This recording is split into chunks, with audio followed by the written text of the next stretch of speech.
Buenos días. Buenos días, Buenos doctor. días. Buenos días, doctor. Buenos días. Vamos a comenzar con la clase. Voy a iniciar la presentación.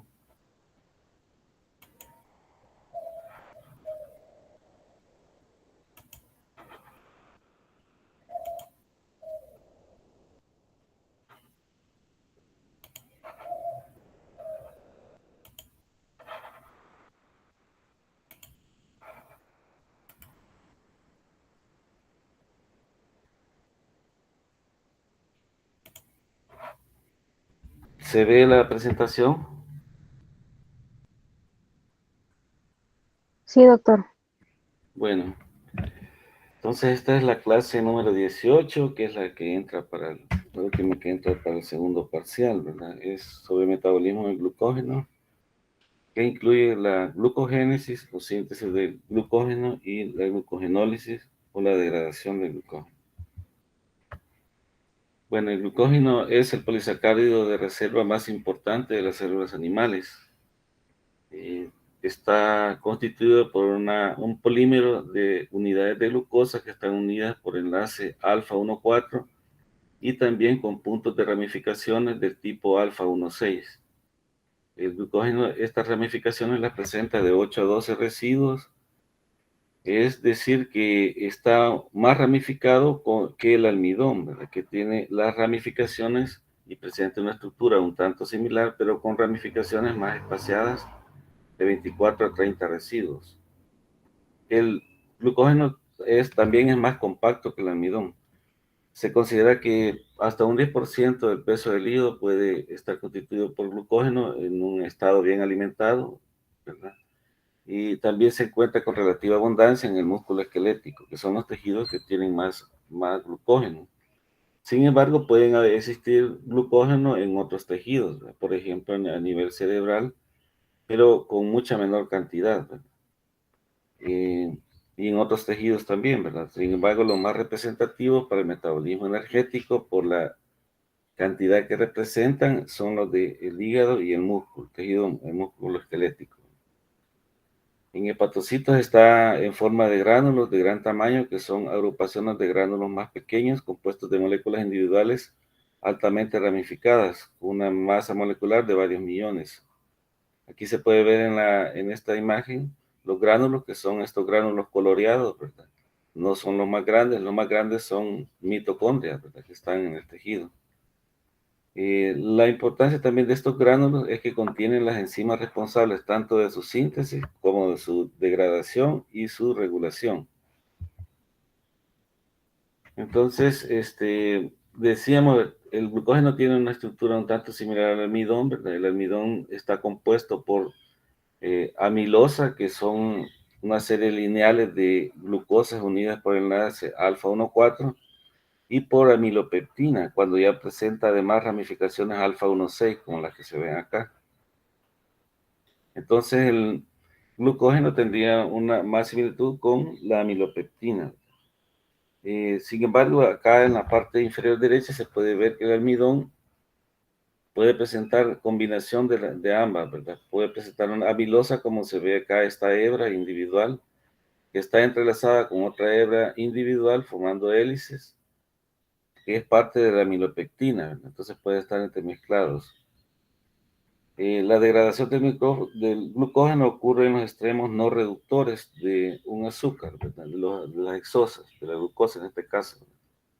El extremo se considera que un extremo reductor de una hexosa, por ejemplo, como la glucosa, se refiere al carbono anomérico, que es donde está el grupo carbonilo, que al formar un hemiacetal, forma una estructura cíclica.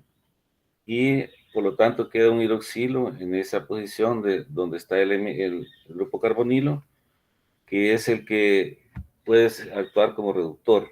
Entonces, en la molécula de glucógeno tendríamos que, si se tiene una serie de unidades de glucosa, se tiene solo un extremo reductor libre. Entonces, donde hay un grupo carbonilo libre, ese sería un extremo reductor.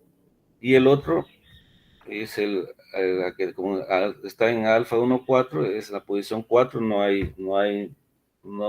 se comporta como extremo reductor, por lo tanto se le llama extremo no reductor. Entonces, pues sería como los extremos, ¿verdad? Donde no hay grupo carbonilo libre. Los extremos serían los extremos no reductores que están señalados acá.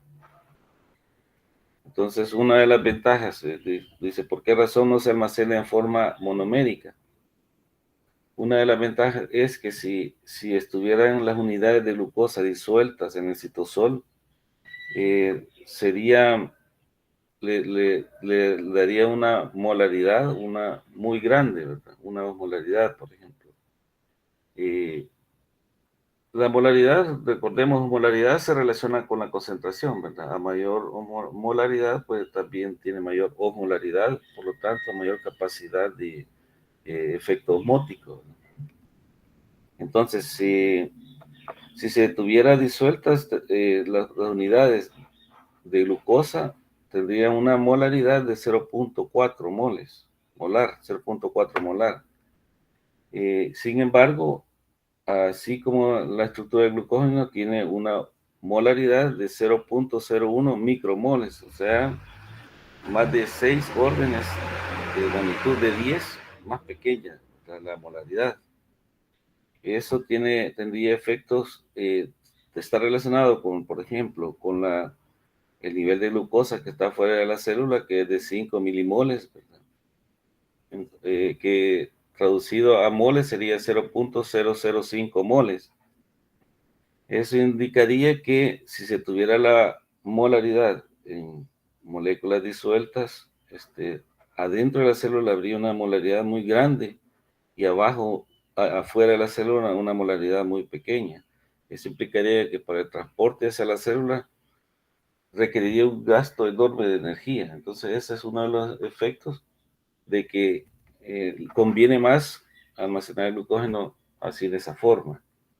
La otra es que esta molaridad grande le atribuiría propiedades osmóticas que atraerían agua hacia la célula que podría destruirla.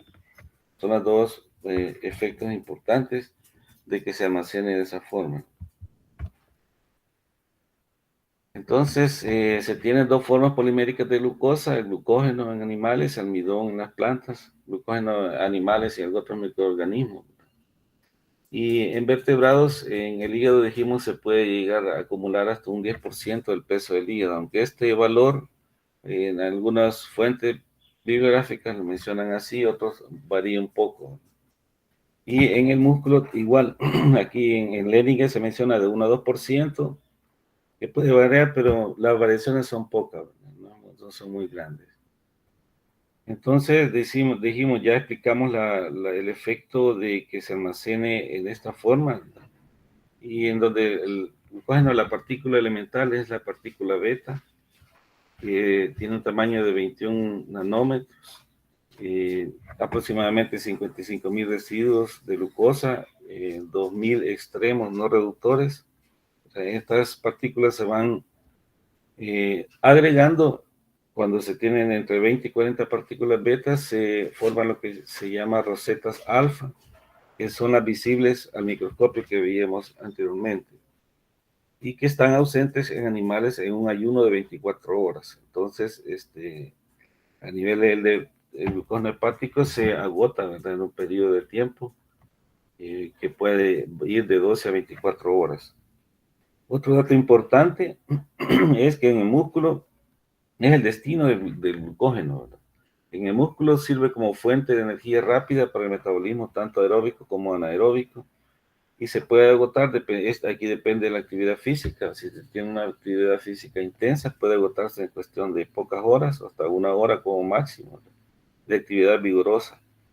En cambio, en el hígado, la función es que sirve como almacén de glucosa para otros tejidos cuando no está disponible la glucosa en la dieta. Esto es, entre las comidas y en el ayuno. Puede desaparecer en un periodo de 12 a 24 horas. La cantidad de energía almacenada en glucógeno es mucho menor que en forma de grasa, los triacilgliceroles. Recordemos de la forma de almacenamiento de las grasas, donde tienen un aporte calórico que se puede mayor también, ¿verdad? Y también puede durar más tiempo, ¿verdad? Una persona en inanición o ayuno prolongado, utilizando esta fuente de energía, que promedia hasta, promedio de, hasta, algunos libros mencionan hasta 2 meses. Entonces decimos que además los triglicéridos no se pueden convertir a glucosa en los vertebrados ni catabolizarse anaeróbicamente. Los gránulos de glucógeno son agregados de glucógeno y de las enzimas, ya lo mencionamos, con el complejo de enzimas que participan en su metabolismo, y los mecanismos de almacenamiento y movilización, tanto en hígado como en músculo, son similares, sin embargo tienen pocas diferencias que son sutiles, pero son importantes y traducen o dependen de la función para la cual, en la cual se utiliza el glucógeno. Entonces, en el almacenamiento de carbohidratos en una persona de 70 kilogramos, aquí está lo que les mencionaba, ¿verdad? Tenemos el glucógeno hepático, aquí menciona un porcentaje del 5%. Si el hígado tiene, el hígado tiene un peso de 1.8 kilos, se puede tener hasta 90 gramos. En el muscular, 0.7%, allá mencionamos 1 o 2%, pero como el peso de músculo es mayor, la cantidad de músculo es mayor, se tiene 35 kilogramos y se tiene 245 gramos. Abajo también de otra fuente, menciona 3.5% del peso del hígado y 0.51% del peso del músculo. Entonces, debido a que el músculo tiene una mayor masa, en términos absolutos tiene mayor cantidad de glucógeno. Ahora, para el metabolismo de los glúcidos, de los carbohidratos, es importante el concepto de nucleótidos azúcar, ¿verdad? Que es la forma en cómo ellos participan en las reacciones de polimerización, de transferencia, de conjugación, que se encontró que es en esta forma que se dan todos estos procesos. Entonces, los nucleótidos de azúcar y el carbono anomérico de un azúcar es activado por la unión de un nucleótido a través de un enlace ester-fosfato.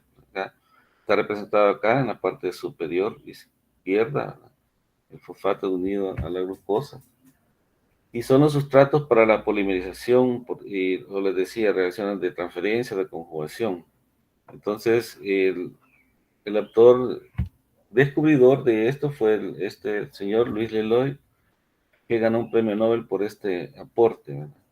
Entonces, las ventajas metabólicas de los nucleótidos de azúcar, aquí tenemos el nucleótido de azúcar, tenemos la base, que es en este caso la uridina, la ribosa, los dos grupos fosfato y la glucosa. Esto es forma de la UDP, uridina difosfato glucosa, que es un nucleótido de azúcar. Metabólicamente la importancia es que su formación es metabólicamente irreversible, es decir, tienden más en una dirección. La unión de la glucosa al nucleótido implica un gasto de energía positiva no tan grande, ¿verdad? Sin embargo, como en el proceso, como se va a ver más adelante, se libera pirofosfato y la hidrólisis del pirofosfato que sigue después de la reacción le da un aporte energético más grande, ¿verdad? Esta característica en una vía metabólica, generalmente de síntesis, que inicia con liberación de pirofosfato, le da un mayor impulso a la reacción porque le da un mayor valor energético hacia adelante. Esto ocurre en la síntesis de ácidos grasos, ¿verdad? Por ejemplo, en la síntesis en la polimerización del ácido nucleico se va a ver también cómo este mismo hecho le da ese aporte energético. Entonces, tiene una formación metabólicamente irreversible, favorece la energía libre de fijación adicional porque los puntos, el nucleótido no participa en sí en la reacción, pero sí ofrece puntos de fijación para las enzimas que participan. Y recordando la parte de enzimas, la energía de fijación es de los aspectos más importantes para una reacción. Luego tenemos que el grupo nucleotidilo cuando es un nucleótido monofosfato, ¿verdad? Es un excelente grupo saliente, al igual que el fosfato, en reacciones de transferencia. Solo que aquí tal vez no es grupo nucleotidilo porque no es un monofosfato, sino que el grupo saliente es como difosfato, pero igual tiene el mismo efecto, ¿verdad? Es un excelente grupo saliente que facilita el ataque nucleofílico al activar el carbono del glúcido al que está unido. Entonces este carbono está activado, fácilmente puede ser atacado por otro átomo, ¿verdad? Para realizar la transferencia, ¿verdad? Y luego tenemos que otro aspecto importante de los nucleótidos de azúcar es que marcan las hexosas por un grupo nucleotidilo en un fondo diferente para el objetivo diferente que el de las hexosas fosfatos, que son para la degradación, ¿verdad? En el caso para glucólisis, por ejemplo. Está la formación de un nucleótido azúcar, en donde está el nucleótido trifosfato, ¿verdad? Y que reacciona con un azúcar fosfato, ¿verdad? El azúcar fosfato hace un ataque sobre el fosfato alfa, ¿verdad? En donde se transfiere el grupo nucleotidilo, ¿verdad? Que lo mencionaba anteriormente, y reacciona con el azúcar fosfato, ¿verdad? Y sale como grupo saliente acá el pirofosfato, ¿verdad? Y como les mencionaba, el cual puede ser hidrolizado por la pirofosfato inorgánico hidrolasa hacia dos fosfatos inorgánicos. Esto tiene un aporte calórico de menos 19 kilojoules por mol. Entonces, esta es la reacción en la que se forma el nucleótido azúcar. Volviendo ya entrando en la metabolismo del glucógeno, la síntesis de glucógeno, que es la glucogénesis, o también llamada glucogenogénesis. En esta se da por una serie de reacciones donde el punto de inicio es la glucosa 6-fosfato, para lo cual participan a partir de glucosa las enzimas que la fosforilan la glucosa, como la hexoquinasa 1 y 2 que actúa a nivel de músculo, y la hexoquinasa 4, también llamada glucosinasa, que actúa a nivel de hígado. Como vieron en las clases anteriores, esta enzima tiene algunas características que son diferentes de las otras hexoquinasas relacionadas con la glucosinasa. Luego esta glucosa 6-fosfato se debe convertir a un isómero que es glucosa 1-fosfato por la fosfoglucomutasa. Esta es la reacción de glucosa 6-fosfato que se convierte a glucosa 1-fosfato, que se representa en esta imagen. Solo que acá está, como se ve esta enzima, se ve en el proceso inverso, vamos a verlo más adelante. Acá se está vista a partir de glucosa 1-fosfato a glucosa 6-fosfato. Aquí estamos hablando de glucosa 6-fosfato a 1-fosfato, pero como son reversibles, el mecanismo es el mismo. Aquí lo veríamos de sentido de derecha a izquierda, en donde hay un residuo de serina fosforilado en el sitio activo de la enzima. Acá reacciona con la glucosa 6-fosfato, luego este grupo fosfato es transferido a la posición 1 y forma el intermediario 1,6, glucosa 1,6 bisfosfato, y posteriormente se le retira en este caso el fosfato que está en la posición 6 para liberar glucosa 1-fosfato. Entonces, cuando ya se tiene la glucosa 1-fosfato es que se ocurre la formación del nucleótido de azúcar, que es catalizado por la enzima UDP glucosa pirofosforilasa, que es la que se participa en la síntesis del nucleótido de azúcar. Es la reacción que vimos anteriormente, en donde se actúa la glucosa 1-fosfato, reacciona con el uridina trifosfato, ¿verdad? Y forma la uridina difosfato glucosa y libera pirofosfato. Entonces la UDP glucosa, la importancia de esto es que como nucleótido de azúcar es el dador inmediato de residuos de glucosa en la reacción de catalización, de polimerización catalizada por la glucogenositasa, que promueve la transferencia del residuo de glucosa desde la UDP glucosa a un extremo no reductor de una molécula ramificada de glucógeno. Entonces va a haber tantos extremos no reductores como ramas tenga la molécula, ¿verdad? Entonces, vamos a ver las implicaciones también que tiene el hecho de estar más ramificado, es que ofrece más puntos, ¿verdad?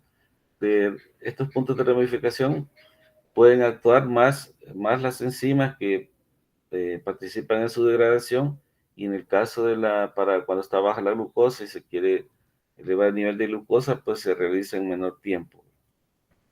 Entonces tenemos que el equilibrio global, por la reacción que vimos anteriormente, favorece la síntesis de glucógeno, sobre todo dado por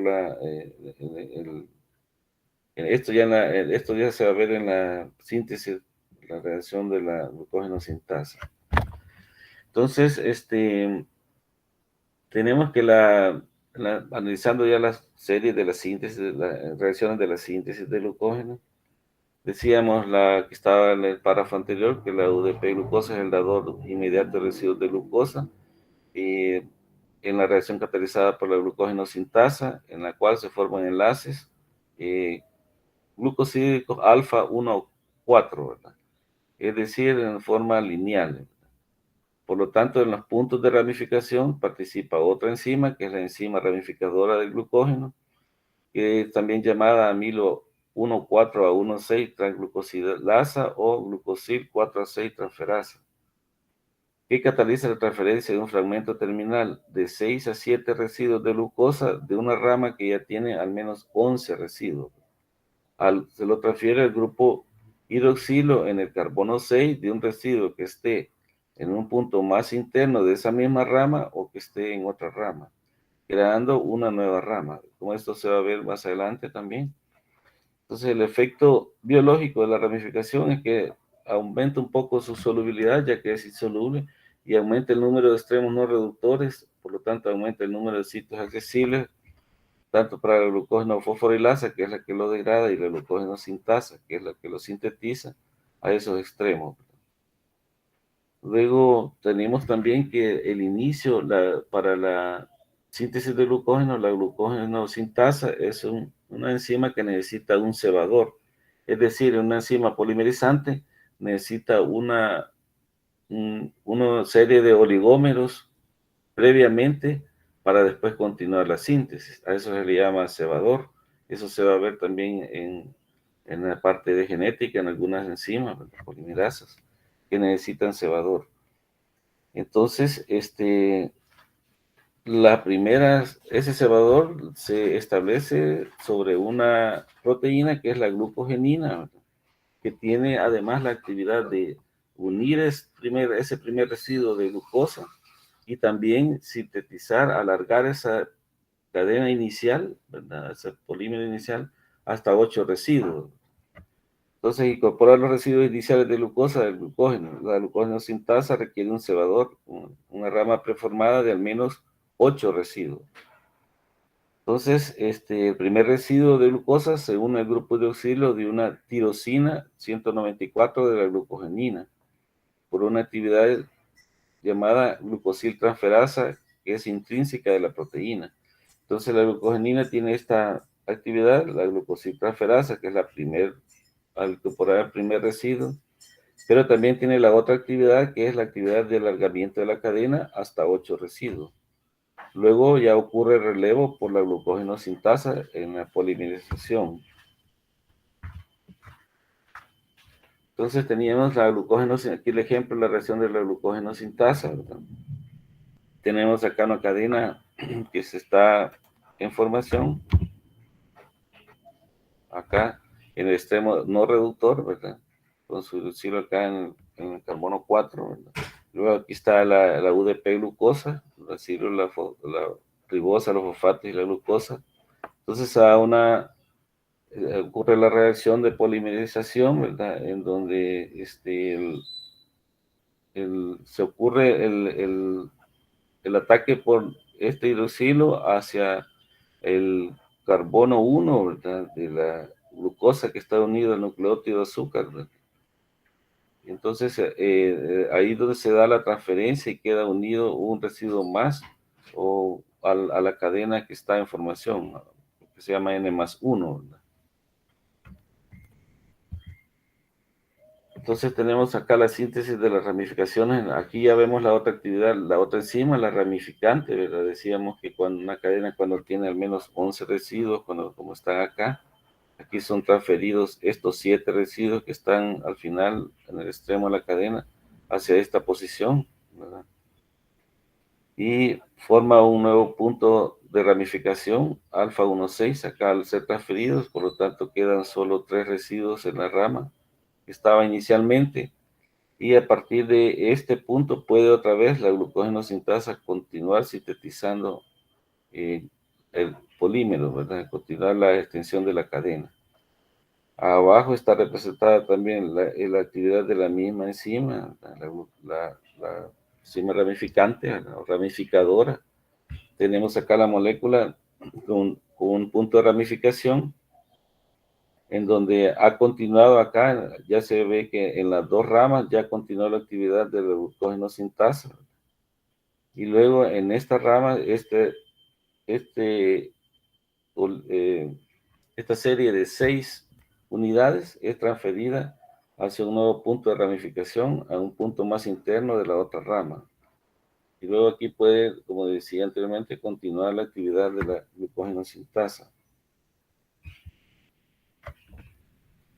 Entonces, decíamos en el inicio, la construcción del cebador en la proteína glucogenina, tenemos acá la tirosina 194, ¿verdad?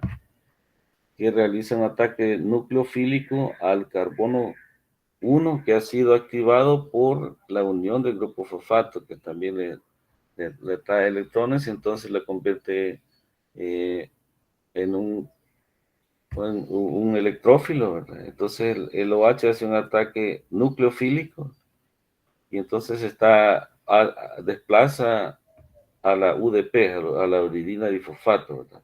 Y queda unido la primera unidad de glucosa a la glucogenina. Luego puede ocurrir la segunda ya en la actividad, aquí decíamos la actividad glucosiltransferasa, y luego en la actividad de la extensión de la cadena puede ocurrir continuar esa misma actividad en ese mismo nivel entre el carbono 4 y el carbono 1 hasta llegar a 8 residuos por la actividad de alargamiento de la cadena. Entonces eso forma una estructura donde queda la glucogenina en el centro del gránulo, ¿verdad? Y luego se puede ver acá el cebador, y luego los niveles donde van ocurriendo las ramificaciones. El primer nivel que está más concéntrico, el segundo nivel, el tercero y el cuarto que todavía no tiene las ramificaciones, ¿no? En el quinto nivel.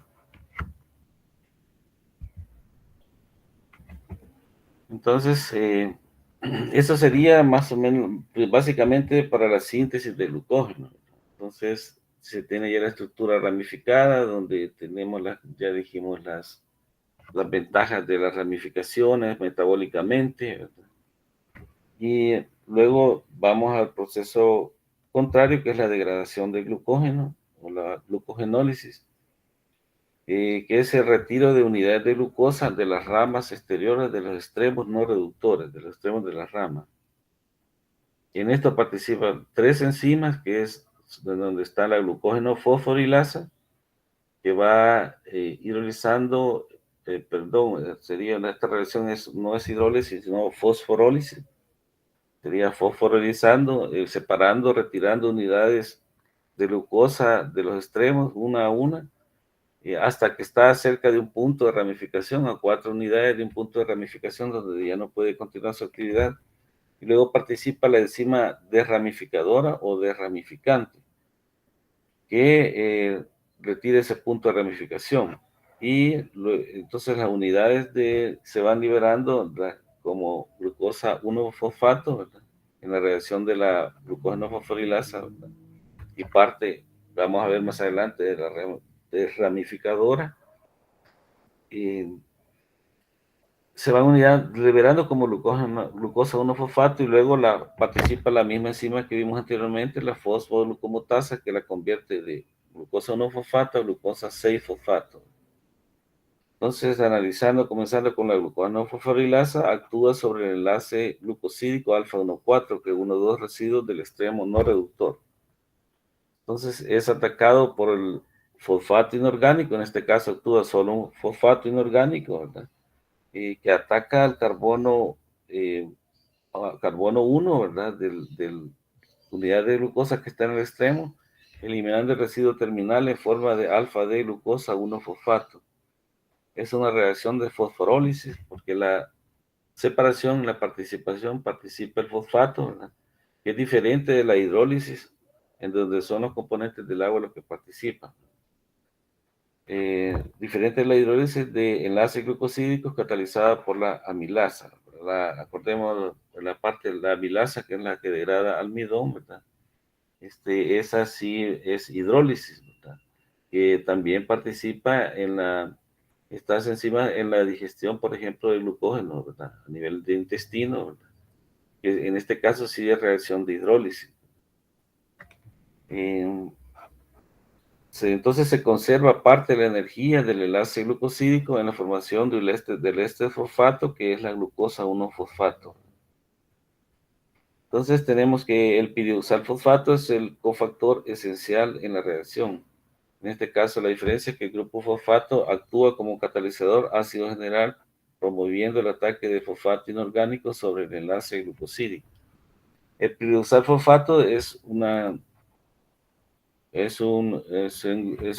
cofactor también para otras enzimas, solo que acá actúa en forma diferente porque es otra parte de la estructura del piridoxal fosfato, como el grupo aldehído, ¿verdad? Del piridoxal, el que es activo. En este caso es el grupo, la parte fosfato.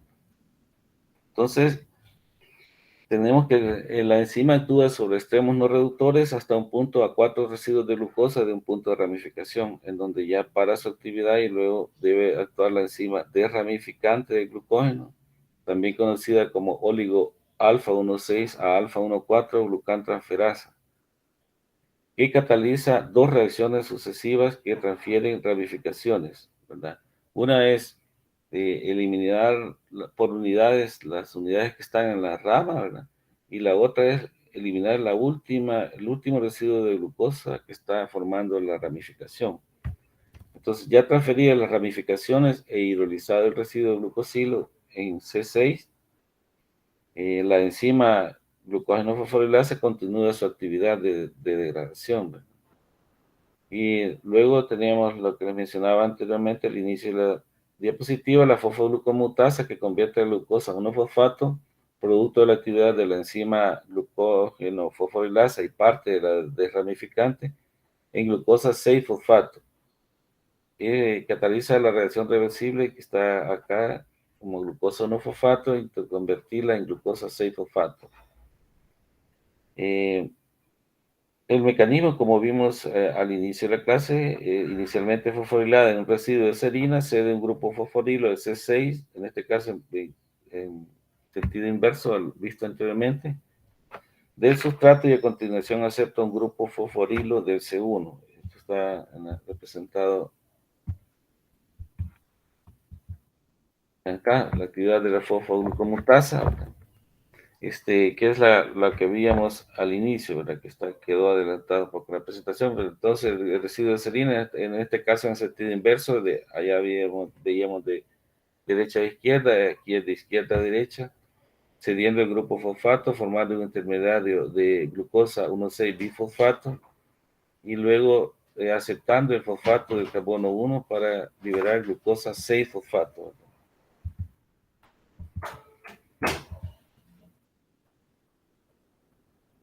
Entonces acá está también representado la reacción de la glucógeno fosforilasa, donde el grupo fosfato participa el fosfato inorgánico, que es una reacción de fosforólisis, dijimos, porque participa el fosfato que se une al carbono 1 de la glucosa del extremo no reductor y la separa de la cadena. Es una reacción fosforolítica catalizada por la glucógeno fosforilasa y en vegetales llamada almidón fosforilasa, que cataliza el ataque por el fosfato inorgánico. Se genera glucosa 1-fosfato y el polímero con una unidad menos de glucosa. Se conserva parte de la energía en la formación del fosfato, glucosa 1-fosfato. La glucosa 1-fosfato producida por la glucosa fosforilasa se convierte a glucosa 6-fosfato por la reacción de la fosfoglucomutasa que vimos ya. Es que tiene un mecanismo similar que el de la fosfoglicerata mutasa. Entonces aquí se ve la actividad de dos de las enzimas, ¿verdad? La enzima glucógeno fosforilasa y la enzima desramificante, ¿verdad? Tenemos acá, por ejemplo, aquí el punto de ramificación, ¿verdad? Tenemos las dos ramas.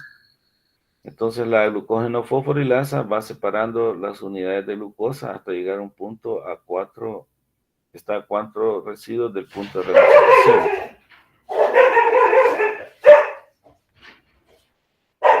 Decimos está a 4 residuos del punto de ramificación, entonces luego viene a participar el enzima desramificador o desramificante, la enzima desramificadora, con su actividad, que tiene su actividad transferasa, ¿verdad? El enzima, ¿verdad? Que transfiere estos residuos, 3 residuos hacia la cadena, hacia la otra cadena, ¿verdad? Forma una cadena extendida en 3 residuos más, ¿verdad? Y queda un punto de ramificación, acá una unidad en el punto de ramificación, y aquí participa la otra actividad, ¿verdad? Entonces dijimos la primera actividad de transferasa, que es la transferencia de estos 4 residuos hacia la otra cadena, y luego viene la actividad glucosidasa, que realiza una hidrólisis en la posición alfa 1,6. En este caso sí es reacción de hidrólisis, porque libera glucosa libre, ¿verdad? Entonces, en el punto de ramificación ocurre una hidrólisis que libera glucosa libre. Entonces, queda un polímero alfa 1,4 sin ramificar, que ya es sustrato para que siga actuando la glucógeno fosforilasa, ¿verdad? Entonces, acá están los investigadores, Carl y Gerty Cori, ¿verdad? Que son los descubridores de la enzima glucógeno fosforilasa, por lo cual ganaron un premio Nobel. Y también en esto participó otro investigador, Ernst Sutherland, que es el que descubrió el AMP cíclico, por lo cual también ganó premio Nobel. En el laboratorio de estos investigadores se formaron otros investigadores que ganaron hasta varios premios Nobel, ¿verdad? Por sus aportes. Entonces decíamos la reacción de la fosfoglucomutasa que ya habíamos mencionado. Entonces la importancia, lo que mencionamos también al inicio, los destinos del glucógeno. En el músculo esquelético, la glucosa 6-fosfato puede entrar a la glucólisis como fuente de energía o ATP para sostener la contracción muscular. Ese es el destino de la degradación del glucógeno. En cambio, en el hígado, la degradación del glucógeno sirve para liberar glucosa a la sangre cuando disminuye el nivel de glucosa sanguínea, es decir, entre comidas o en ayuno. Esto requiere la enzima glucosa 6-fosfatasa. Bueno, acordémonos que producto de la acción de la glucógeno fosforilasa es glucosa 1-fosfato, por la fosfoglucomotasa se convierte a glucosa 6-fosfato, ¿verdad? Pero no puede salir de la célula, por lo tanto tiene que salir como glucosa libre, y esa desfosforilación lo realiza la enzima glucosa 6-fosfatasa, que está presente solo en hígado y en riñón, que son los órganos donde también ocurre la gluconeogénesis, que son los dos más activos a nivel de gluconeogénesis, que pueden aportar glucosa a la sangre, porque también está presente esta enzima, la glucosa 6-fosfatasa, que no está en otros tejidos.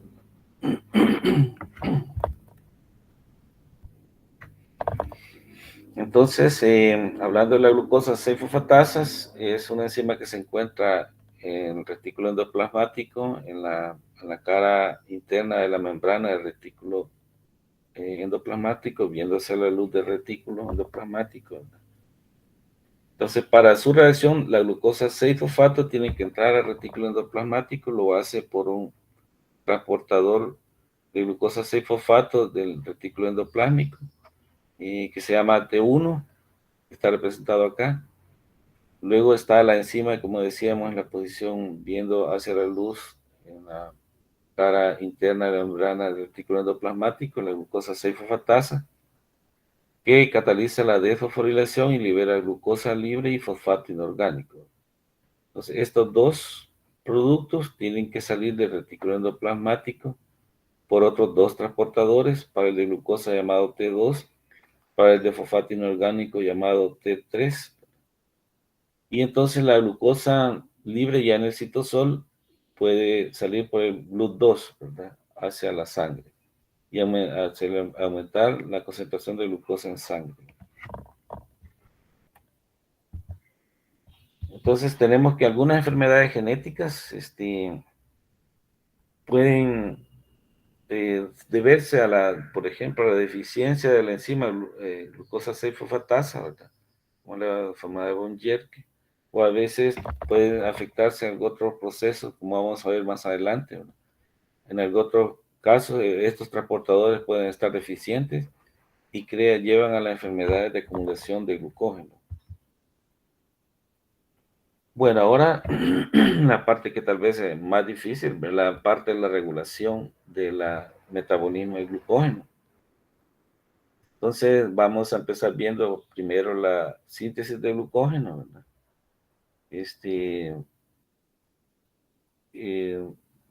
En donde tenemos que una de las enzimas más activas que participa en el metabolismo del glucógeno es la glucógeno sintasa quinasa 3. Entonces, la enzima glucógeno sintasa está activa sin fosforilar. Sin fosforilar está activa. Acordémonos generalmente, no siempre, las vías anabólicas. En las vías anabólicas las enzimas están sin fosforilar y en las catabólicas están fosforiladas, pero eso no se cumple siempre, pero generalmente. Entonces, en este caso, si se cumple, tenemos que la glucógeno sintasa sin fosforilar es que está activa. Pero cuando está fosforilada, se convierte en inactiva, no puede sintetizar glucógeno, y en eso participa, en inactivarla, participa la glucógeno sintasa quinasa 3, que está representada acá. La glucógeno sintasa tiene una característica que tiene más de varios puntos que puede ser fosforilada, y hay hasta 11 enzimas que la pueden fosforilar, que al fosforilarla la inactiva, ¿verdad? Pero la principal sería la glucógeno sintasa quinasa 3. Entonces, la glucógeno sintasa quinasa 3 fosforila a la glucógeno sintasa, que está representada acá en azul, ¿verdad? Y la glucógeno sintasa quinasa 3 acá en anaranjado o café.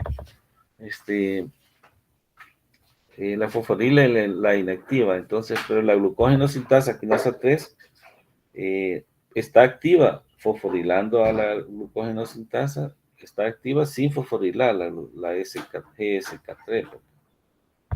Entonces, un dato característico de la actividad de esta enzima es que presenta una acción jerárquica, la glucógeno sintasa quinasa 3.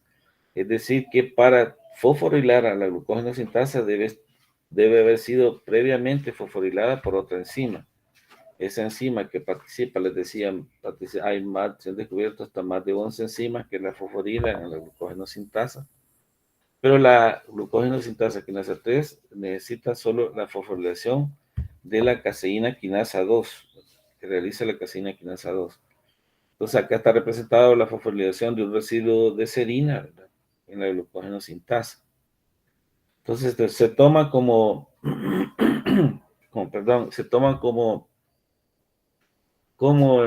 donde va a ocurrir la primera fosforilación como el punto cero, que está acá representado como punto cero, ¿verdad? Y hacia el extremo amino se cuenta como negativo cada unidad residuo de aminoácido, ¿verdad? Y al extremo carboxilo, a partir de ese punto, del primer punto de fosforilación, como positivo cada unidad. Entonces, la caseína quinasa realiza una fosforilación que es previa, ¿verdad?, en la posición +4 a 4 residuos del primer serina que debe ser fosforilado por la glucógeno sintasa quinasa 3. Entonces, al estar fosforilado ya la posición más 4 por la caseína quinasa 2, ¿verdad? Tenemos que la glucógeno sintasa quinasa 3 tiene dos sitios. Un sitio que es donde ocurre el cebado. Aquí vemos también ese fenómeno del cebado, entonces donde un sitio para el cebado donde debe estar ya una actividad previa realizada por otra enzima, y otro sitio, el sitio catalítico, el sitio activo. Tenemos estas dos concavidades, ¿verdad? La de la derecha es del sitio de cebado y de la izquierda es el sitio activo. Entonces eso hace que al estar ya fosforilado en la posición más 4, se acople también el sitio activo hacia el residuo, al siguiente residuo de serina que va a ser fosforilado por la posición 0.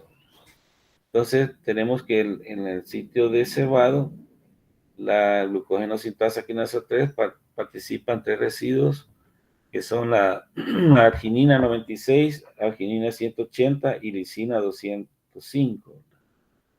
Entonces, tenemos acá, si vemos la glucógeno sintasa, dijimos, lado positivo hacia el carboxilo. Entonces, hacia la derecha tiene el carboxilo, la glucógeno sintasa que está en celeste.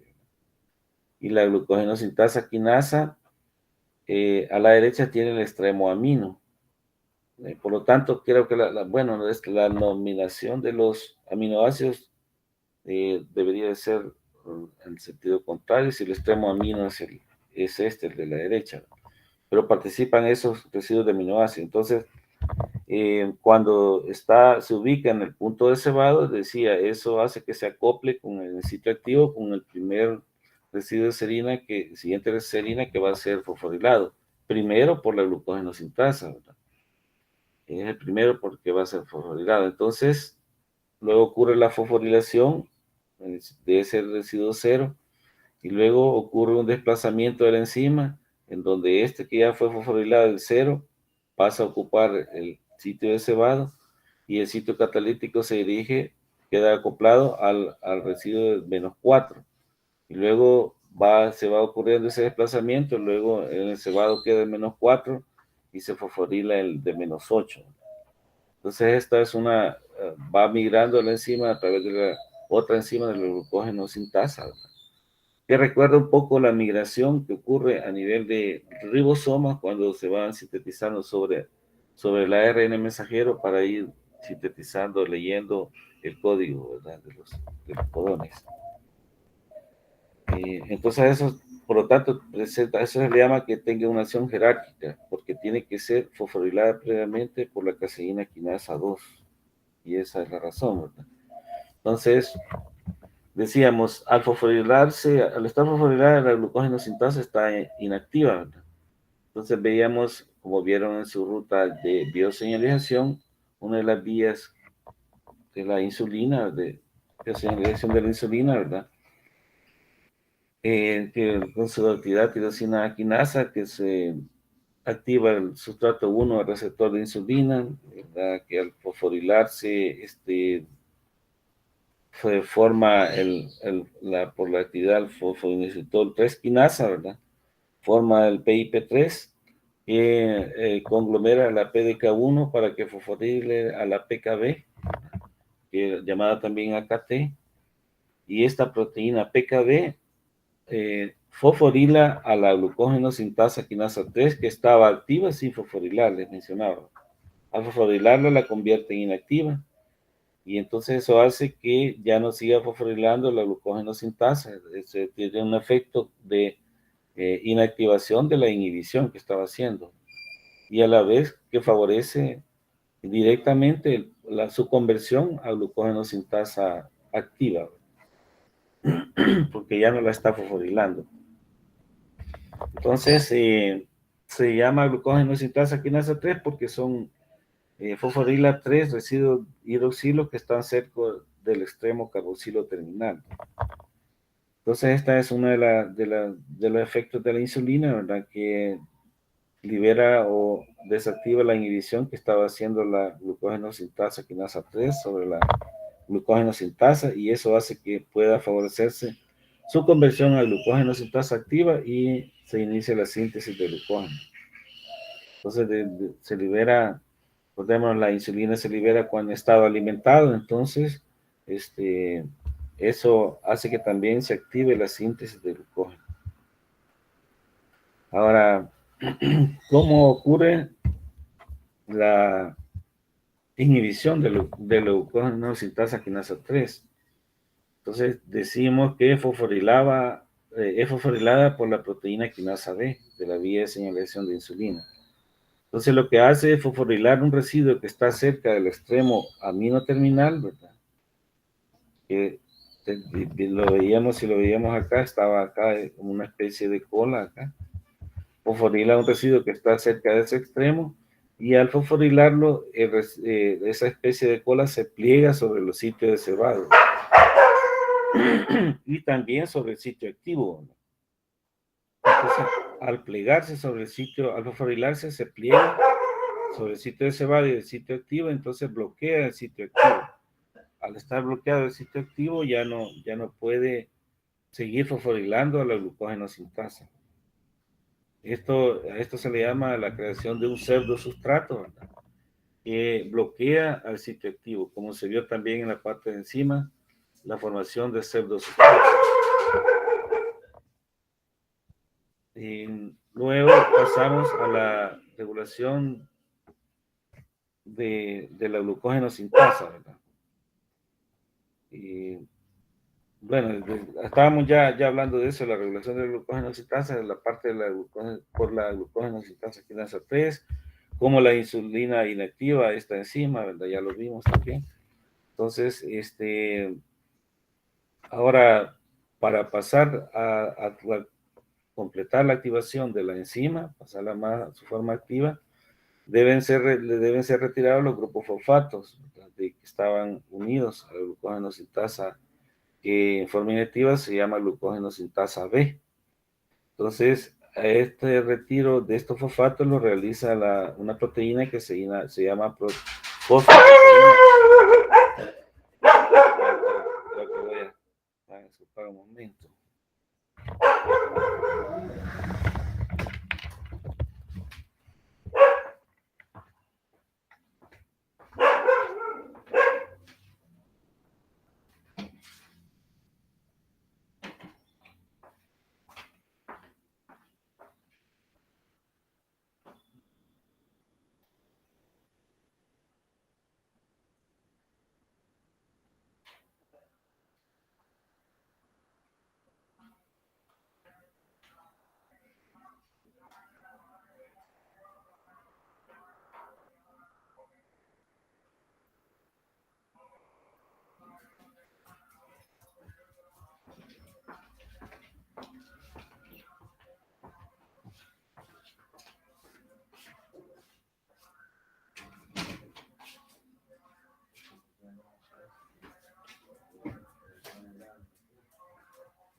Bueno, ¿me escuchan? Sí, Sí, Bueno, disculpen, pero vamos a continuar. Entonces decíamos, estábamos con la regulación de la glucógeno sintasa quinasa 3. Entonces, para completar la activación se deben retirar los grupos fosfatos de la glucógeno sintasa B, que lo realiza la fosfoproteína fosfatasa 1, que está representada acá, PP1. Esta enzima, decíamos, en los granos de glucógeno está dentro de los granos de glucógeno. Entonces, la fosfoproteína fosfatasa, que es activada alostéricamente por la glucosa 6-fosfato, que estamos ya en periodo alimentado, entonces fosforila por las isoquinasas, y eso activa la fosfoproteína fosfatasa que convierte la glucógeno sintasa B en glucógeno sintasa A. También la fosfoproteína fosfatasa es activada por insulina por un mecanismo que vamos a ver más adelante también, que participa ahí en el glucógeno. Y también por la glucosa en menor grado, pero la que tiene más actividad es la glucosa 6-fosfato, que incluso tienen efecto jerárquico que puede activarla incluso estando fosforilada. Y este paso de la fosforilación es inhibida, la desfosforilación es inhibida por el glucagón y la adrenalina, ¿verdad? Como se va a ver más adelante, que activan la PKA, entonces fosforilan. Bueno, pero estábamos con la activación por insulina, por un mecanismo, vamos a ver más adelante, la glucógena alostérica por glucógeno 6-fosfato y en menor grado por glucosa libre, y eso lo convierte en glucógeno sintasa activa y entonces realiza la síntesis de glucógeno. Entonces decía acá, fosforilación previa de la glucógeno sintasa por el cebado por la caseína quinasa 2, acá también está representada lo que les mencionaba, para que actúe debe ser fosforilada previamente por la caseína quinasa 2. Y luego tenemos que la glucosa 6-fosfato es activador alostérico de la glucógeno sintasa y también de la fosfoproteína fosfatasa. Entonces, la glucosa 6-fosfato tiene esa propiedad de ser activador alostérico de la glucógeno sintasa y también promover la desfosforilación para activar al ser activador también de la fosfoproteína fosfatasa. Tenemos que la fosfoproteína fosfatasa, hablando de fosfoproteína fosfatasa, es modulada al estar fosforilada está inhibida y también al estar alostéricamente es activada por la glucógeno 6-fosfato. Y también es regulada por una otra proteína que es el inhibidor 1 de fosfoproteína fosfatasa. Este también la inhibe a la TP1, ¿verdad? Ahora, este inhibidor 1 es activo también cuando está fosforilado, como vamos a ver más adelante, ¿verdad? Entonces, resumiendo, la regulación de la glucógeno sintasa, teníamos a nivel hormonal, ¿verdad? Tenemos que la insulina, la vía de señalización que va hacia PKB, produce la fosforilación de la glucógeno sintasa quinasa 3, que disminuye la actividad de esta enzima, y esto lleva a una disminución de la inhibición de la glucógeno sintasa y favorece también la conversión de glucógeno sintasa B en A. También la insulina activa la fosfoproteína fosfatasa, lo cual favorece o termina de activar la enzima de glucógeno sintasa B en A. Al efecto contrario, tenemos que cuando esto que hemos mencionado lleva a la activación. La inactivación puede ser al disminuir la insulina, aumenta la actividad de la GSK3, glucógeno sintasa quinasa, y eso lleva a una disminución de la lleva a una inhibición de la glucógeno sintasa porque está fosforilada. También, como disminución de la actividad de la glucógeno sintasa, tenemos el glucagón y adrenalina a nivel de hígado, que activa la PKA y esta fosforila la fosfoproteína fosfatasa 1 y también fosforila al inhibidor 1 que inhibe a la fosfoproteína fosfatasa. También ocurre un efecto a nivel enzimático por la glucógeno fosforilasa que inhibe directamente a la fosfoproteína fosfatasa, impidiendo que active a la glucógeno sintasa. También como disminución de la actividad de la glucógeno sintasa, tenemos una proteína quinasa también que se activa por AMP, cuando en periodos de estrés metabólico, que se llama AMP quinasa. Entonces, les decía, hasta 11 proteínas pueden fosforilar a la glucógeno sintasa. Otra de esas es la AMP quinasa, que es que al haber estrés metabólico se degrada ATP. En la resíntesis de ATP a partir de ADP se libera AMP y activa esta quinasa. La quinasa activada por AMP. Luego, alostéricamente tenemos que siempre en hígado, decía, la glucosa 6-fosfato, que tiene un poder más jerárquico, tiene más efecto aún que aunque esté fosforilada, puede activarla. Entonces es un modulador alostérico positivo que se ha considerado que funciona como un sensor a la enzima del glucógeno sintasa. A nivel hepático se considera que sí funciona como un sensor de glucosa 6-fosfato, porque al haber glucosa 6-fosfato, pues activa la enzima.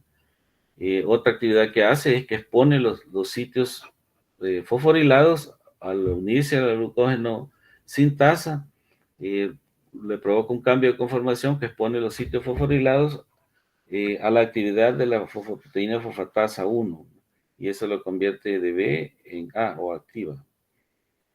También la glucosa 6-fosfato se menciona como activador alostérico de la proteína fosfatasa 1, que ya les había mencionado. Ahora, en músculo, tenemos que en la síntesis de glucógeno tenemos el efecto hormonal o modificación covalente, que es también por fosforilación, de fosforilación similar al hígado, ¿verdad? Tenemos la vía de la insulina, también que vía hasta la GSK3 también ya mencionada, ¿verdad? También la activación por insulina de la fosfoproteína fosfatasa también, que se menciona también al final cómo ocurre, y como disminución de síntesis de actividad de la sintasa del músculo, glucógeno sintasa del músculo.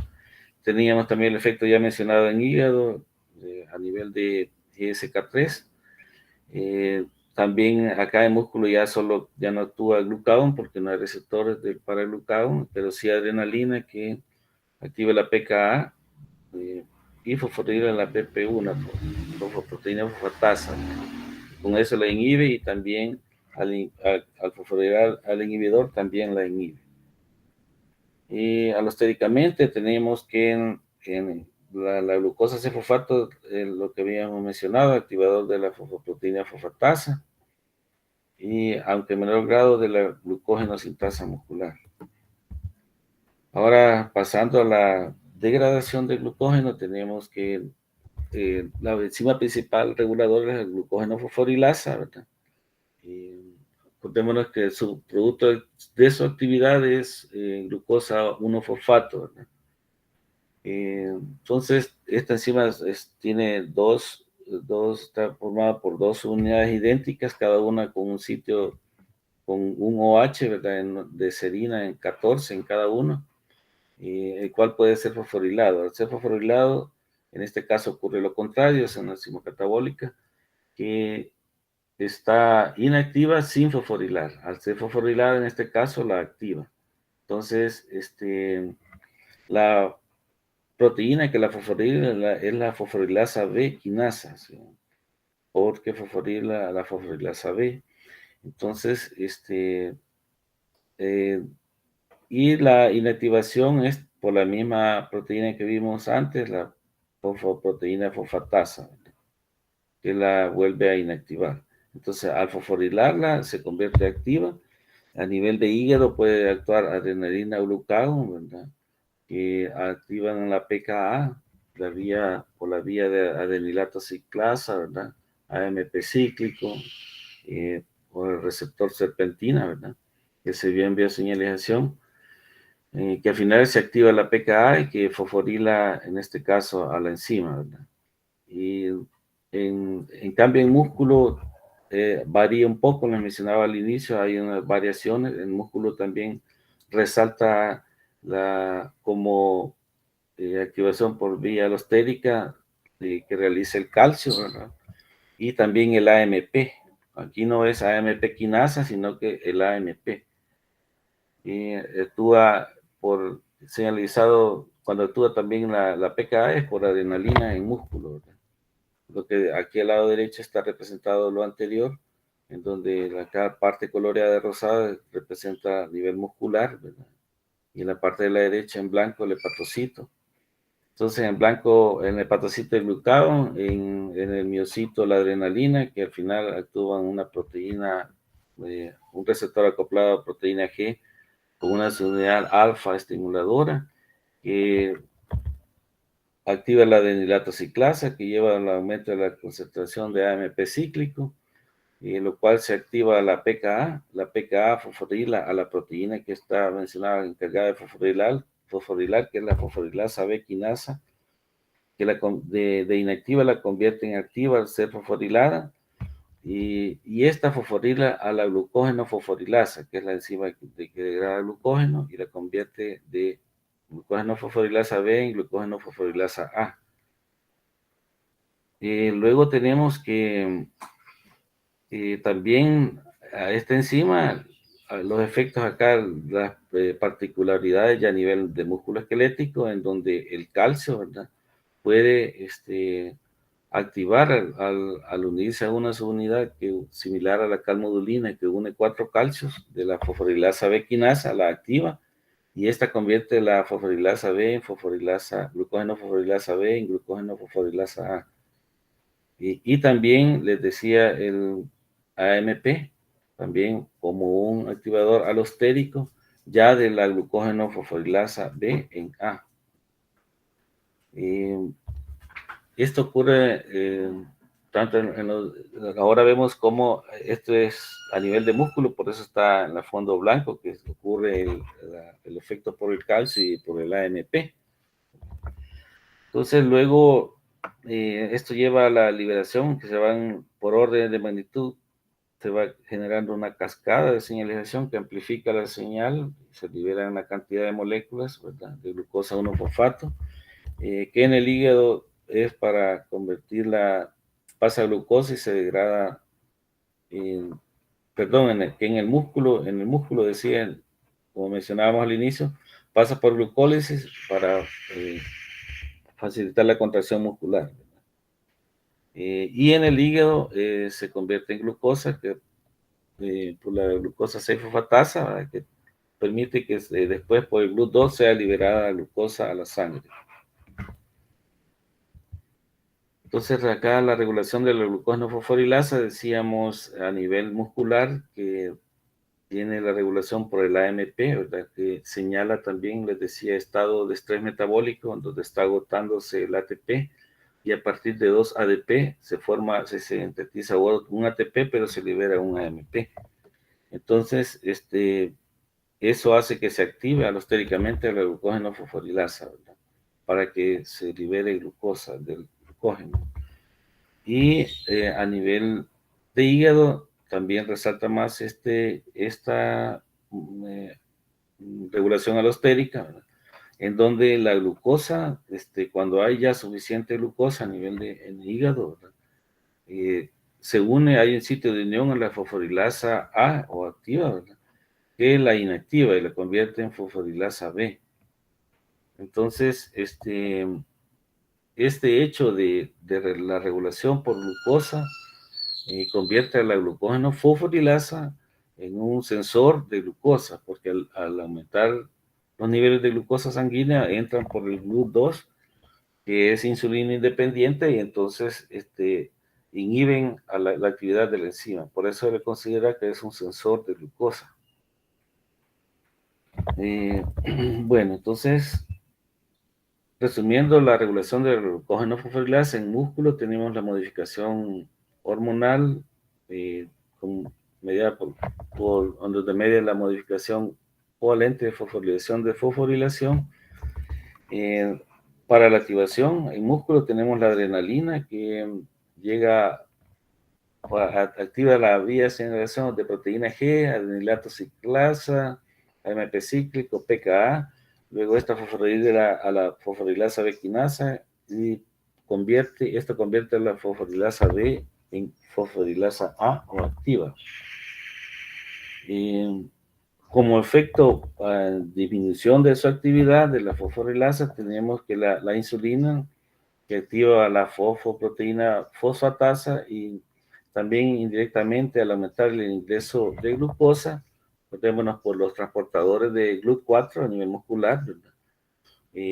Eso aumenta la disponibilidad de glucosa 6-fosfato, ¿verdad?, que también dijimos que era aparte de las acciones que habíamos mencionado antes, también es un inhibidor alostérico Así como es activador de la glucosa sintasa, es inhibidor alostérico de la glucosa, de la glucógeno fosforilasa. Entonces, como regulación alostérica en músculo, lo que lo aumenta, tenemos el calcio, ¿verdad? Que con las contracciones musculares se libera calcio, aumenta la cantidad de calcio intracelular, y eso hace que el efecto, la fosforilasa B quinasa tiene estas 4 subunidades, en donde alfa y beta se ocurre la fosforilación por pKa, y en cambio la delta es la subunidad similar a calmodulina, que une 4 calcios, y esto activa la enzima, ¿verdad? Que el sitio catalítico es en la subunidad gamma. Entonces, el calcio hace que se active la fosforilasa B quinasa, que convierte la glucógeno fosforilasa B en A.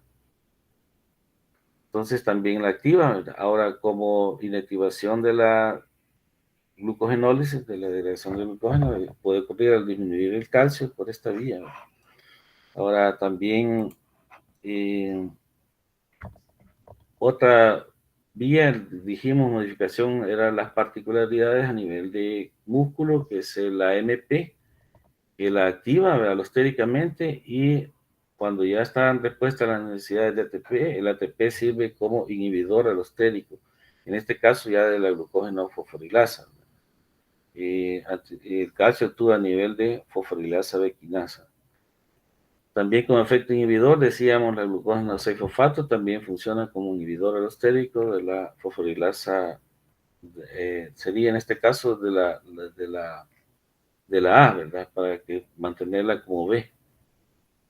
No, perdón, actúa de, sí, no, está hablando de la enzima que fosforila a la glucógeno fosforilasa, o sea, la fosforilasa B quinasa. Entonces, la glucosa 6-fosfato es un inhibidor de la fosforilasa B quinasa.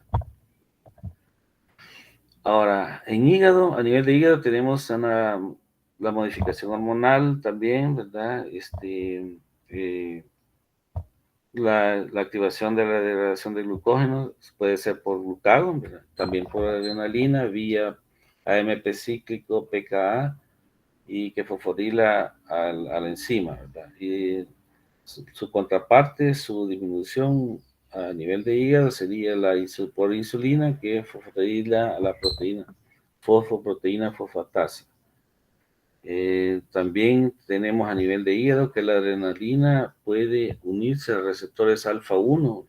Recordémonos de la discusión que los receptores alfa-1 se unen a receptores de proteína G acoplados a GQ, que activan una fosfolipasa con liberación de IP3, y esto libera calcio. Entonces esto activa una fosforilasa quinasa sensible a calcio calmodulina, que también se activa por... Entonces esta enzima también puede fosforilar, ¿verdad? Y activar a la fosforilasa. Entonces este efecto también se ve en otras enzimas que participan, en otras hormonas que participan en esta vía de señalización a través de GQ. Este efecto también se presenta por oxitocina, vasopresina y angiotensina 2. Ahora, como regulación alostérica, a nivel de hígado, mencionábamos, ¿verdad? Que es de la glucosa, que es un inhibidor alostérico de la fosforilasa A y la convierte en B. Y por esto fue que inicialmente se mencionaba que la glucógeno fosforilasa es un sensor de glucosa. Incluso se mencionó antes que lo que mencionábamos anteriormente, y que la glucosa, que la glucógeno sintasa es un sensor de glucosa 6-fosfato. En este caso, la glucógeno fosforilasa es un sensor de glucosa, y realiza una acción similar, que expone, al unirse a la enzima, expone los sitios fosforilados para que la proteína fosfatasa actúe sobre ellos y los desfosforile. Luego tenemos la proteína GM de señalización del glucógeno, que es una proteína, sirven como proteínas de anclaje o para que se unan las otras enzimas, ¿verdad?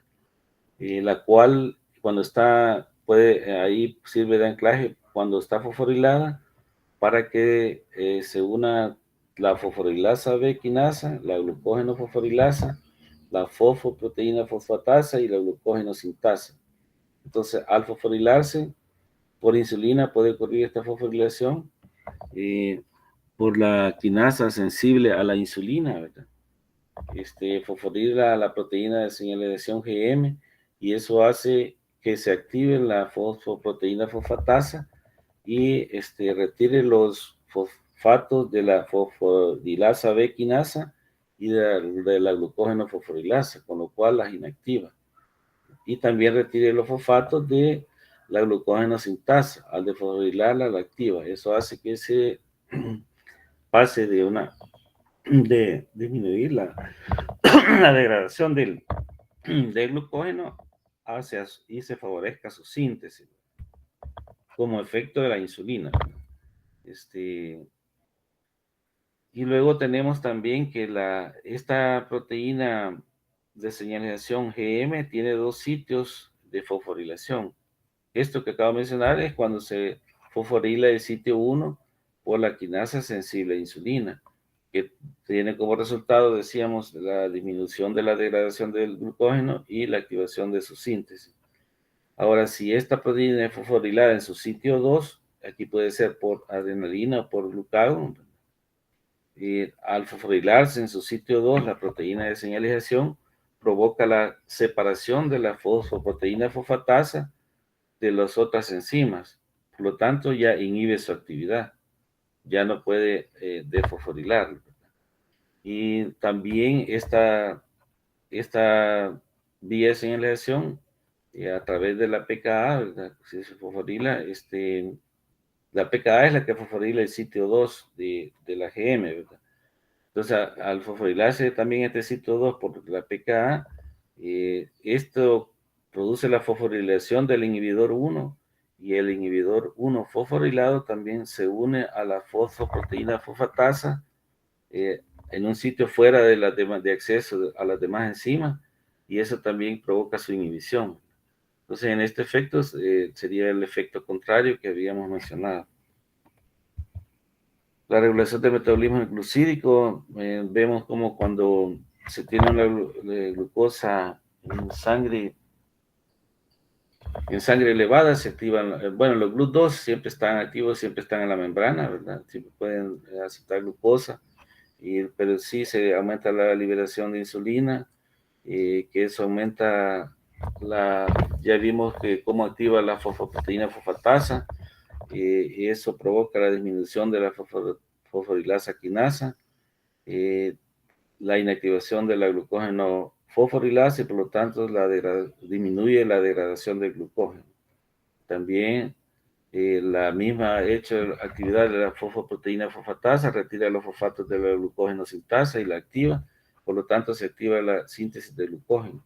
También a través de PKB que provoca una inactivación de la inhibición que hacía GSK3. También la insulina favorece la síntesis de las enzimas reguladoras de la glucólisis como la isoquinasa, fosfofructoquinasa, piruvato sinasa y también por los GLUT2, ¿verdad? Que produce el ingreso de glucosa, se activa la glucólisis. En periodos de glucosa en sangre baja, por glucagón, se activa la AMP cíclico, la PKA, y eso lleva a que se fosforilar la fosforilasa B quinasa, que fosforila a la glucógeno fosforilasa B y la convierte en A, y esto aumenta la degradación del glucógeno. También la PKA fosforila a la glucógeno sintasa y la inactiva, por lo que disminuye la síntesis de glucógeno. También ocurre la fosforilación por PKA de la fosfofructosinasa 2, ¿verdad? Al fosforilar esta enzima disminuye la actividad de fosfofructosinasa 2, recordemos que tiene dos actividades, y se favorece la actividad de fructosa bifosfatasa 2. Al disminuir la síntesis de fructosa 2,6 bifosfatos, que es el activador de la fosfofructoquinasa 1, al disminuir su activador, disminuye la glucólisis. Y también a nivel de la PKA fosforila a nivel de hígado nomás, ¿verdad? La piruvato quinasa, ¿verdad? Que inhibe también, da como resultado la inhibición de la glucólisis. Esto mismo está representado más o menos acá, como a grosso modo, cómo ocurre el metabolismo del glucógeno. Tenemos que aquí en rosado tenemos lo que ocurre a nivel de músculo, donde solo actúa adrenalina. En cambio, a nivel de hígado tenemos que actúa glucagón y adrenalina. Entonces tenemos que el glucógeno lleva a una producción de glucosa 6-fosfato, ¿verdad? La degradación del glucógeno, había primero glucosa 1-fosfato por la fosfoglucomutasa, glucosa 6-fosfato. Entonces luego la glucosa 6-fosfatasa, que no está representada acá, que libera glucosa hacia la sangre. También esta vía de señalización, al estar activa la PKA, fosforila enzimas que favorecen la gluconeogénesis, ¿verdad? Por eso está representada acá el piruvato, la flecha hacia glucosa 6-fosfato, indicando que está aumentada la gluconeogénesis. Entonces, tenemos que tiene el aumento de la glucogenólisis en ambos tejidos, ¿verdad? El músculo también, ¿verdad? Hasta glucosa 6-fosfato, pero en este caso se dirige hacia piruvato, es decir, hacia la glucólisis para producción de energía.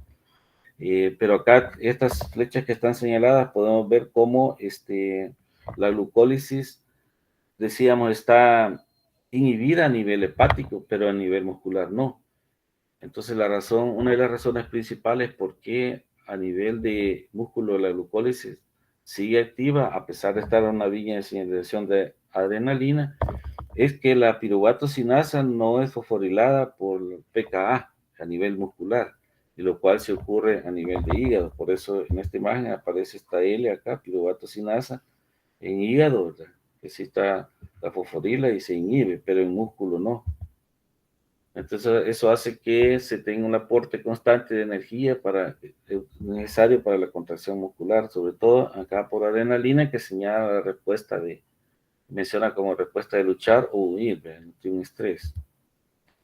Entonces, luego tenemos, para ir finalizando, los defectos genéticos en enzimas que participan en el metabolismo del glucógeno. Tenemos la enfermedad que lleva a las enfermedades de almacenamiento de glucógeno, donde está la tipo 0, que es la enzima afectada es la glucógeno sintasa, no se sintetiza, entonces tenemos una baja glucosa sanguínea, recordemos su papel para aportar glucosa a la sangre, cuerpos cetónicos elevados, porque se están usando los ácidos grasos como fuente metabólica de energía, y llevan a una muerte temprana. La tipo 1A, que es la deficiencia de la enzima de glucosa 6-fosfatasa, por lo tanto no libera glucosa, ¿verdad? Y se acumula en el hígado y lleva a hepatomegalia y fallo renal. Esta también llamada enfermedad de Bonnier, que es la deficiencia de glucosa 6-fosfatasa. Luego la 1B, referida al transportador ya del retículo endoplásmico de glucosa 6-fosfato, traslocasa microsómica.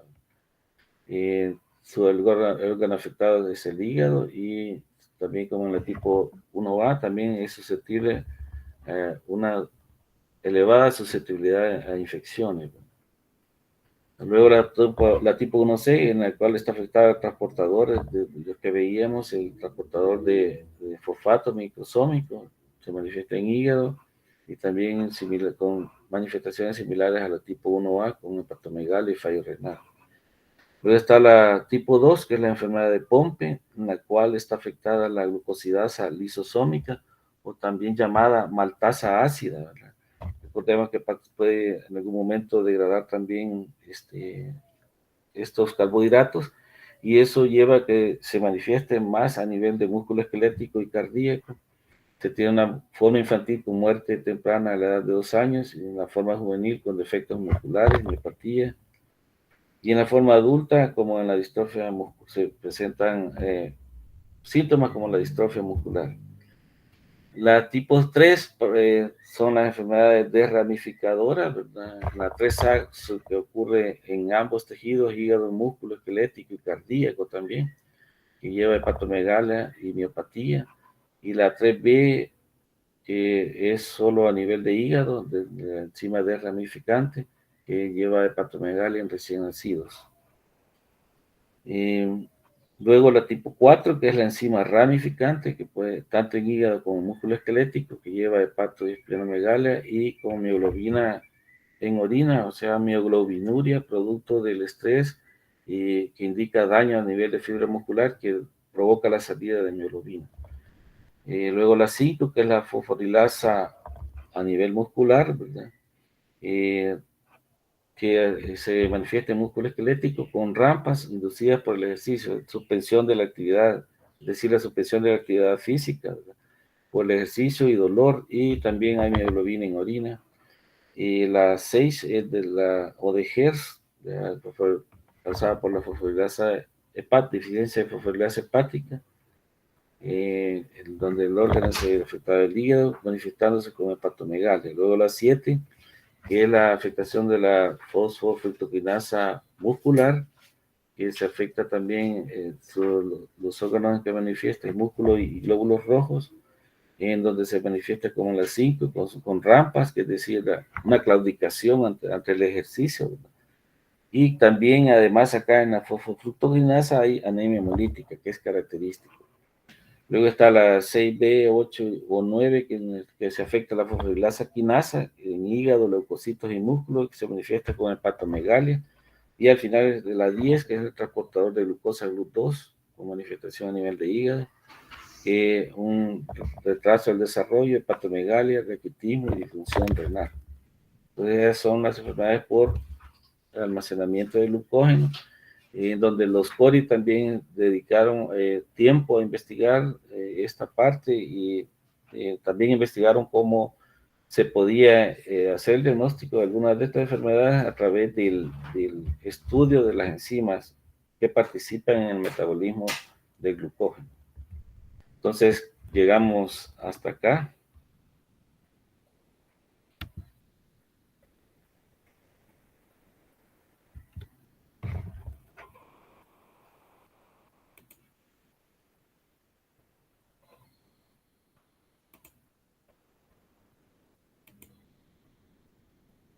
Y no sé si tienen alguna pregunta.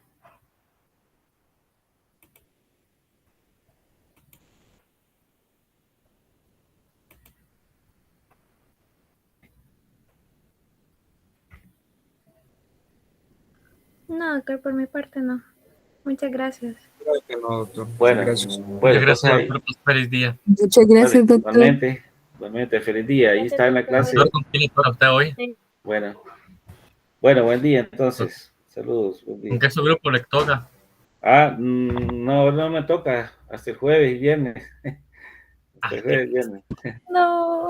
Gracias. Bueno, buen día entonces. Doc, no se le olvide detener la grabación. Sí.